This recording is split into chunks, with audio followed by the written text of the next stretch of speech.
7 দফা দাবিতে দেশের বিভিন্ন স্থানে পলিটেকনিক শিক্ষার্থীদের বিক্ষোভ। গাজীপুরে সড়ক ও দিনাজপুরে রেলপথ অবরোধ। চাকসুতে মনোনয়নপত্র জমা দেওয়ার সময়সীমা বাড়ল একদিন। রাকসুতে চলছে চতুর্থ দিনের প্রচার। বড় দুই সংগঠনের রেষারেষির কারণে নির্বাচনে প্রার্থী হননি অনেকে। মেয়েদের হলে কিন্তু মেয়েরা মেয়েদের নিয়ে কাজ করবে, সেই পর্যায়ে এসেও কিন্তু সেখানেও তাদেরকে সাইবার বুলিং এর শিকার হতে হয়। নারীদেরকে যারা হেনস্থা করে অনলাইনে এবং অফলাইনে এই ক্যাম্পাসের ভিতরে আপনারা এখনো সর্বোচ্চ কঠোর ভূমিকা পালন করেন। চট্টগ্রামে চন্দনাইশে গ্যাস সিলিন্ডার মজুত করে রাখা একটি বাড়িতে বিস্ফোরণ। আগুন নিয়ন্ত্রণে আনে ফায়ার সার্ভিসের দুটি ইউনিট। দগ্ধ 10 জন হাসপাতালে।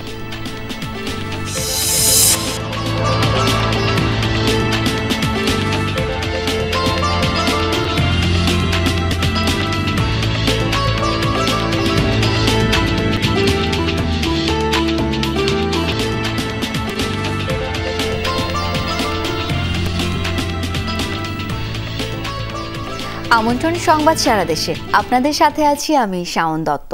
এতক্ষণ শিরোনামগুলো দেখছিলেন, এবার বিস্তারিত। 7 দফা দাবিতে দেশের বিভিন্ন স্থানে বিক্ষোভ করছেন পলিটেকনিক ইনস্টিটিউটের শিক্ষার্থীরা। গাজীপুরে সড়ক ও দিনাজপুরে রেলপথ অবরোধ করেছেন বিক্ষুব্ধরা। গাজীপুরে বেলা 11:30টার দিকে জয়দেবপুর সড়কে অবস্থান নেন পলিটেকনিকের ছাত্রছাত্রীরা। পরে মিছিল নিয়ে রওনা হন চৌরাস্তার দিকে। সেখানে ঢাকা ময়মনসিংহ মহাসড়ক অবরোধ করার ঘোষণা দিয়েছেন আন্দোলনকারীরা। ডিপ্লোমা প্রকৌশলীদের হত্যার হুমকিদাতার শাস্তি নিশ্চিত সহ 7 দফা দাবি বাস্তবায়ন না হলে আরও কঠোর আন্দোলনের হুঁশিয়ারি দিয়েছেন তারা।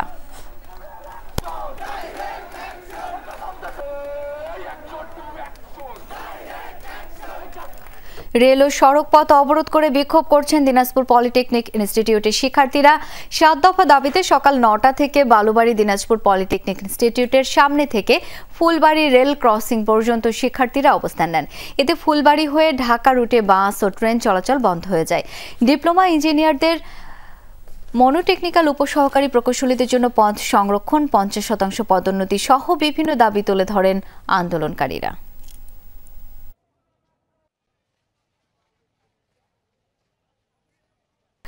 দর্শক, এই অবরোধের বিষয়ে সহকর্মীদের কাছ থেকে বিস্তারিত জেনে নিতে চাই। শুরুতেই গাজীপুরে পলাশ প্রধানের কাছে যাচ্ছি। পলাশ, কোন কোন পয়েন্টে শিক্ষার্থীরা অবস্থান নিয়েছেন, তাদের দাবি দেওয়া সম্পর্কে কি বলছেন, জানাবেন বিস্তারিত।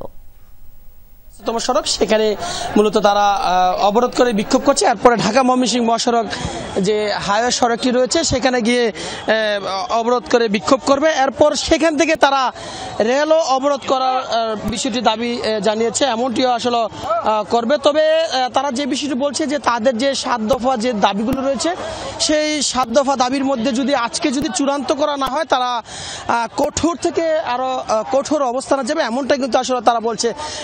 আজকে তাদের যে শিক্ষার্থীর যে উপস্থিতি সেখানে বলা যায় যে তাদের যে আজকে যে কর্মসূচি সেটি আসলে তারা সফল করবে, এমনটাই কিন্তু তারা জানিয়েছে, এমনটি দৃশ্যপট দেখা যাচ্ছে।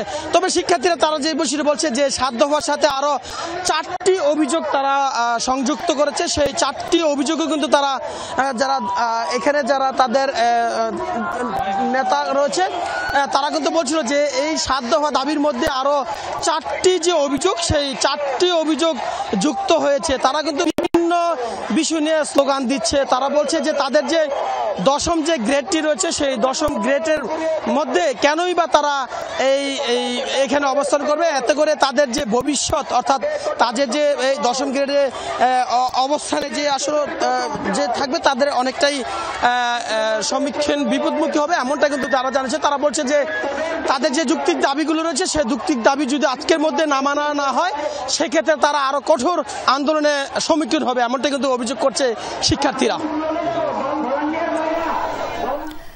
পলাশ, অনেক ধন্যবাদ আপনাকে। দর্শক, এ পর্যায়ে একটু রংপুরের খবরাখবর জেনে নিতে চাই। সহকর্মী মাজহারুল মান্নান সঙ্গে আছেন। মাজহার, আন্দোলনরত শিক্ষার্থীদের বক্তব্য কি বলছেন, সব মিলে সার্বিক পরিস্থিতি কেমনটা দেখছেন সেটা আমাদের জানাবেন। আছে সেই শাপলা চত্বরে যে পলিটেকনিক ইনস্টিটিউটের যে শিক্ষার্থীরা আছেন তারা এই মুহূর্তে অবরোধ করে রেখেছেন। আমরা যদি আপনাদেরকে একটুখানি ক্যামেরায় দেখাতে পারি যে পুরো শাপলা চত্বরের যে পুরোটা ব্লক করে তারা এখানে মিছিল দিচ্ছেন, স্লোগান দিচ্ছেন, তাদের যে দাবি, তাদেরকে যে প্রকাশ্যে গুলি করার যে হুমকি দেওয়া হয়েছে সেই হুমকির প্রতিবাদে এবং তাদের যে দাবি আছে সেই দাবিগুলো মেনে নেওয়ার জন্য তারা এই প্রতিবাদে নেমেছেন। এবং এ কারণে রংপুর মহানগরীতে যে এখানে যে শাপলা চত্বরের যে 7-8টি পথ আছে প্রবেশ পথ, প্রত্যেকটি প্রবেশ পথ বন্ধ হয়ে গেছে এবং প্রত্যেকটিতে বিপুল পরিমাণ যানজট তৈরি হয়েছে এবং তারা বসে পড়েছেন এবং তারা যতক্ষণ অবধি না দাবি আদায় হবে ততক্ষণ পর্যন্ত তারা এখান থেকে উঠতে চাইছেন না। আমি একটু একজনের কাছে শুনতে চাই, কেন এখানে আপনারা? আমরা এখানে বসছি মূলত বুয়েটের যে 3 দফা যে অযৌক্তিক দাবি, এই দাবির বিরুদ্ধে আমরা খবর দেওয়ার জন্য এখানে বসছি। আমাদের আন্দোলন, আমাদের যৌক্তিক দাবি না মানা পর্যন্ত আমরা এখান থেকে উঠবো না আজকে।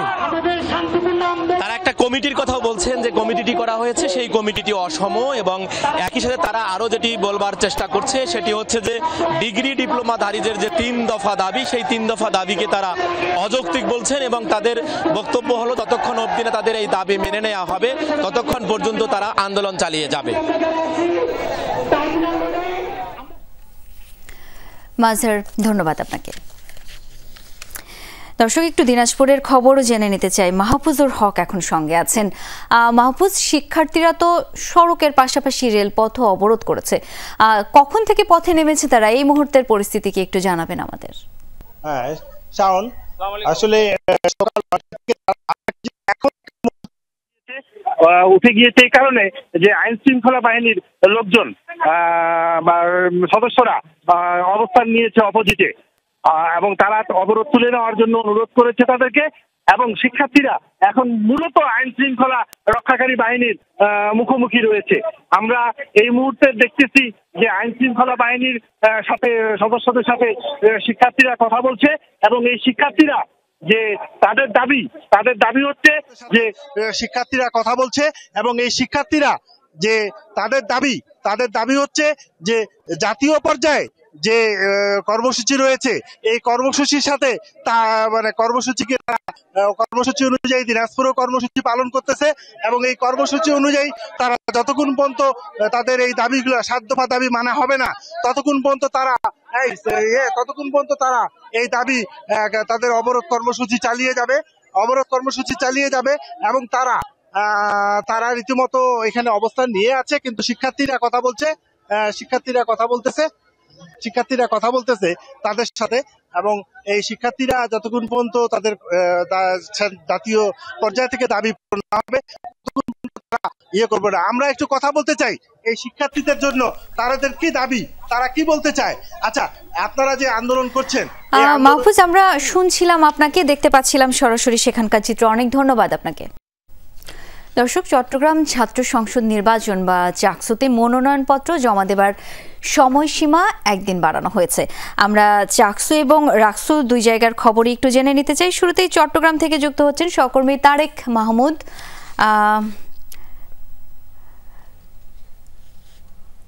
দুঃখিত দর্শক, আমরা একটু চট্টগ্রামের খবর জেনে নিতে চাই।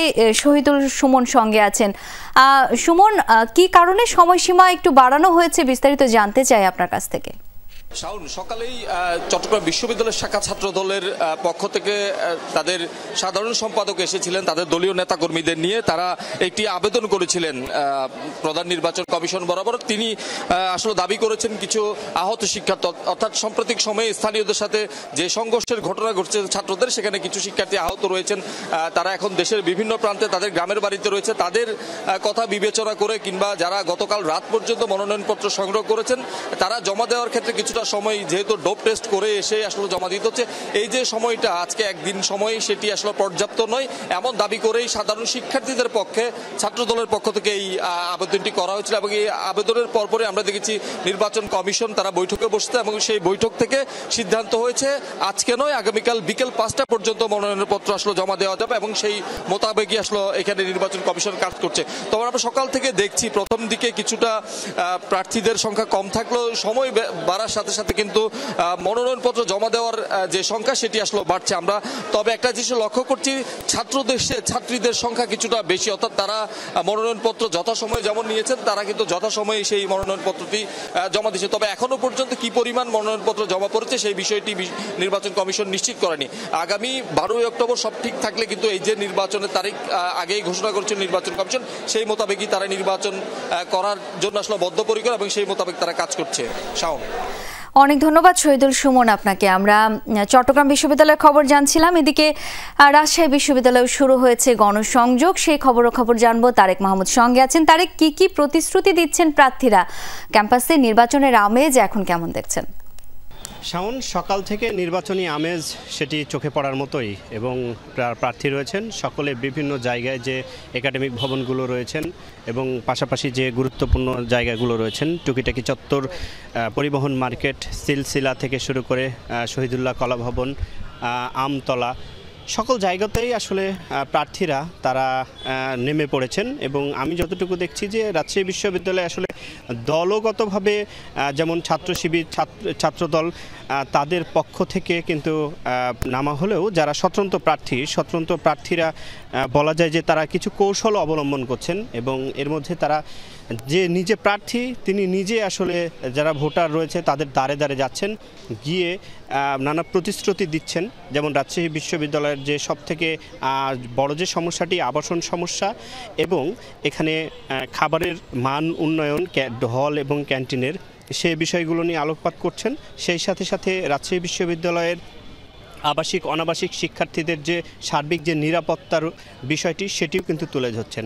সেই সাথে সাথে রাজশাহী বিশ্ববিদ্যালয়ের যে স্বাস্থ্যকেন্দ্রটি রয়েছে সেখানে স্বাস্থ্যকেন্দ্রের উন্নয়ন এবং নারীদের জন্য গাইনি চিকিৎসক রাখা থেকে শুরু করে সার্বিক বিষয়গুলো নিয়ে তারা যাচ্ছেন, ভোটারদের দ্বারে দ্বারে গিয়ে নানান প্রতিশ্রুতি দিচ্ছেন এবং বলছেন যে তারা যদি নির্বাচিত হন তাহলে তারা প্রশাসনের সাথে কথা বলে রাজশাহী বিশ্ববিদ্যালয়ের যে সমস্যাগুলো রয়েছে শিক্ষার্থীদের উন্নয়নে, সেই বিষয়গুলো মাথায় রেখে কিন্তু কাজ করবেন।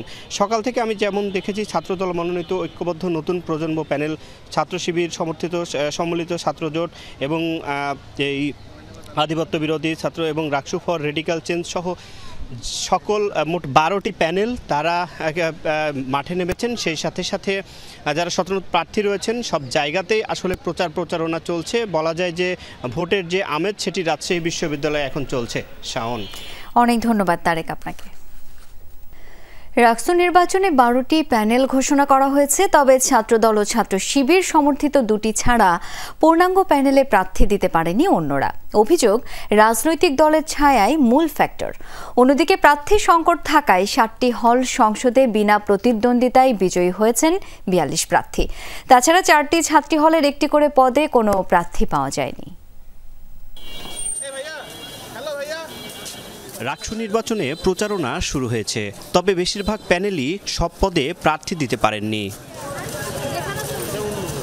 7টি হল সংসদে বিনা প্রতিদ্বন্দ্বিতায় বিজয়ী হয়েছেন মোট 42 প্রার্থী। শুধুমাত্র সাইবার বুলিংয়ের সংখ্যায় অনেকে প্রার্থী হননি বলে অভিযোগ নারী প্রার্থীদের। হল যেখানে মেয়েদের হলে কিন্তু মেয়েরা মেয়েদের নিয়ে কাজ করবে, সেই পর্যায়ে এসেও কিন্তু সেখানেও তাদেরকে সাইবার বুলিংয়ের শিকার হতে হয়।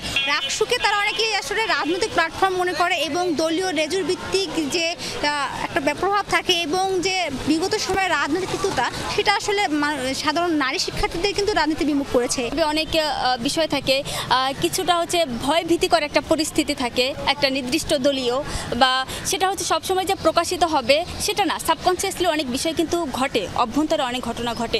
প্রশাসন ও নির্বাচন কমিশনের ভূমিকা নিয়েও প্রশ্ন তুলেছেন কোনো প্রার্থী।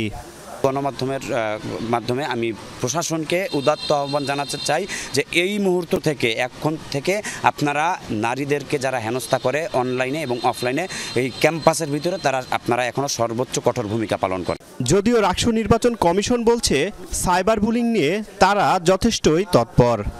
আমার জানা মতে এই কমিটি একাধিকবার তারা মিটিং করেছেন এবং আমাদের এখানে ইউনিভার্সিটির যে সমস্ত বিভিন্ন গ্রুপ আছে গ্রুপ অ্যাডমিটদের সাথে মিটিং করা হয়েছে, তাদেরকে সতর্ক বাণী উচ্চারণ করা হয়েছে।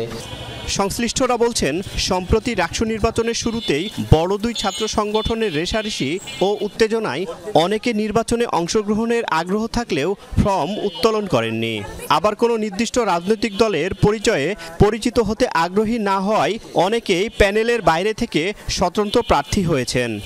নানা ধরনের বিরাজনৈতিক চিন্তা ভাবনা ছড়িয়ে দেওয়া হয়েছে, নানা রকমের পলিটিক্যাল হচ্ছে যে সংগঠনের ব্যানারে। সেটার কারণে অনেক শিক্ষার্থীর মধ্যে এক ধরনের চিন্তা ছড়িয়ে পড়েছিল যে তারা হচ্ছে যে কোনো রাজনৈতিক সংগঠনের সাথে বা কোনো প্যানেলের সাথে যাবে না। যারা এখানে অংশগ্রহণ করতে চায় তারা করতে পারছে না, এটা আমার মনে হয়। সেটা হচ্ছে আমাদের বিশ্ববিদ্যালয়ে আপনারা দেখবেন যেদিন আমাদের মনোনয়ন জমার একটা মনোনয়ন উত্তোলনের লাস্ট ডেট, ওই দিন কিন্তু আপনি দেখবেন ওখানে একটা ছাত্র দল এবং ছাত্র শিবিরের মধ্যে আধিপত্য বিস্তারকে কেন্দ্র করে একটা ক্লাশ তৈরি হয়।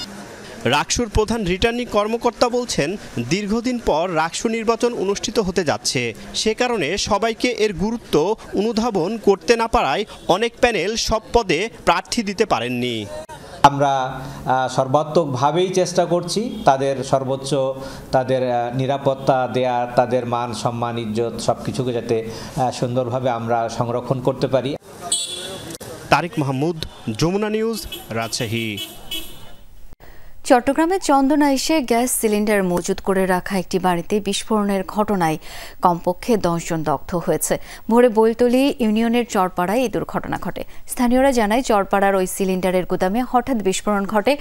এতে গুদামের আশপাশে থাকা 10 জন দগ্ধ হয়। পরে ফায়ার সার্ভিসের 2টি ইউনিট ঘটনাস্থলে গিয়ে আগুন নিয়ন্ত্রণে আনে। দগ্ধদের উদ্ধার করে চট্টগ্রাম মেডিকেল হাসপাতালের বার্ন অ্যান্ড প্লাস্টিক সার্জারি ইউনিটে ভর্তি করা হয়েছে। তবে আহতদের অবস্থা শঙ্কামুক্ত বলে জানিয়েছে চিকিৎসক।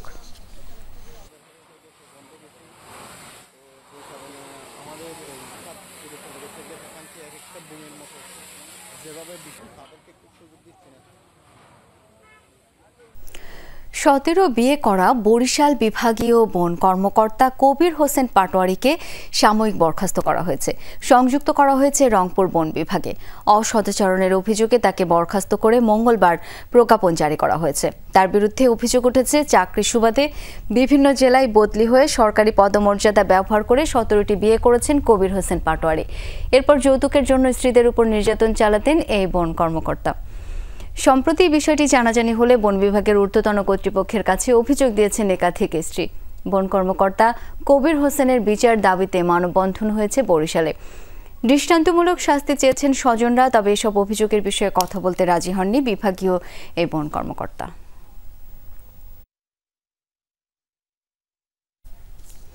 আর এই ছিল সংবাদ সারা দেশের এখনকার আয়োজনে। এতক্ষণ যারা সঙ্গে ছিলেন সবাইকে অসংখ্য ধন্যবাদ।